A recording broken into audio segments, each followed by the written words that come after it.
Welcome to Talk Tickers. Today we are jumping right into the Q4 2025 earnings for Home Bank shares. That's ticker HOMB. All right, let's get right to the heart of it because we've got a real head scratcher this quarter. Home Bank shares puts up record revenue, solid earnings. On paper, everything looks fantastic. But then the stock drops 4% in pre-market trading before it bounces back. So, what in the world is going on here? Why the disconnect? That's exactly what we're going to dig into. Okay, first things first, let's look at the big numbers. How did home bank shares actually do compared to what Wall Street was expecting? So, on earnings per share, they hit the nail on the head. 60 cents, exactly what analysts predicted. No surprises there. But check out the revenue. They brought in $282.1 million. The street was only looking for about $271.5 million. So that's a really nice beat, about $10 million bucks better than expected. So, you might be asking, where did that strength come from? Well, a huge part of the story is their net interest margin, or NIM. It clocked in at a really impressive 4.61%. For a bank, that number is absolutely critical. It's their core profitability. And to see it actually get bigger this quarter, in this kind of environment, that is a huge deal. And it gets better. They supported that great margin with an incredible efficiency ratio. Just look at that, under 40%. Let me put that in perspective for you. That means for every single dollar they make, they're only spending about 39.5 cents to run the business. That is some serious discipline. We're talking elite level cost control here. But listen, they weren't just cutting costs to look good. No way. They were also growing, and growing fast. They added over $400 million in organic loans this quarter. Think about that. They're super efficient, and they're expanding their business at the same time. That's the combo you really want to see.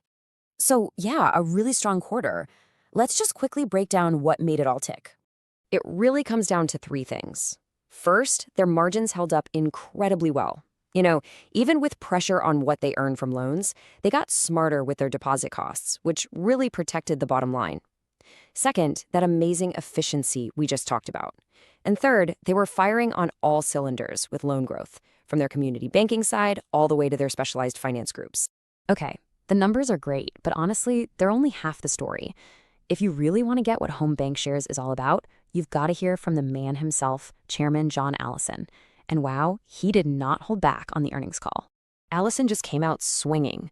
He basically accused the entire banking industry of shooting itself in the foot over and over again. He's talking about all these M&A deals that he says are just terribly structured, destroy shareholder value, and have basically chased investors away from the whole sector. Yeah, he literally called it shareholder abuse. Think about that language. His argument is that too many CEOs are just out to build their own little empires, signing these deals that hurt shareholders but, surprise, surprise, probably line their own pockets. It's a pretty powerful accusation. And this is the key takeaway, right here. All that isn't just talk, it's their core philosophy. Home Bank Shares has drawn a line in the sand. They will not do a deal that knowingly hurts their existing shareholders. Period. End of story. That's the guiding principle for everything they do. So, with that philosophy in mind, let's look ahead. What's the guidance? What deals are on the table? And what could get in their way? All right, so here's what you need to be watching.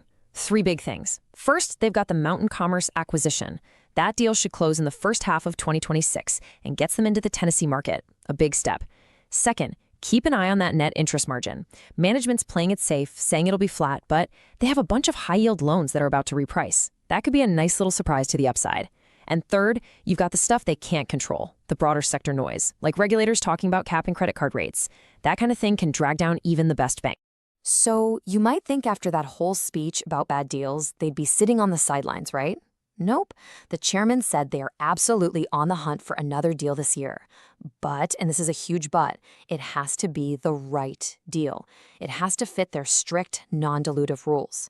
They're looking for founder-led banks, banks that think like they do. Okay, so let's put it all together. You have this bank that's just crushing it on an operational level. But the market gave it the side eye, at least at first. So what's our final take? What's the call on HOMB? When you weigh their incredible performance against the risks hanging over the entire banking sector, here's where we land with our rating. We're calling this one a market perform. And look, let me be clear, their execution is absolutely top tier. The numbers speak for themselves. The problem is that initial stock drop tells you everything you need to know about the current environment. It doesn't matter how well you run your business. If there's a dark cloud over your whole sector, it's going to be tough to break out. External factors are putting a cap on the upside for now.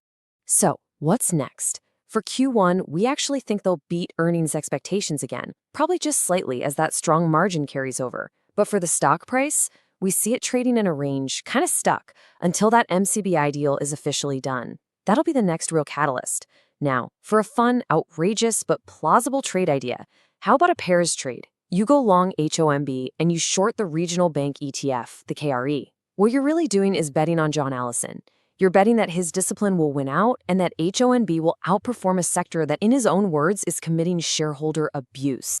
And of course, we have to close with the usual reminder, this is not financial advice.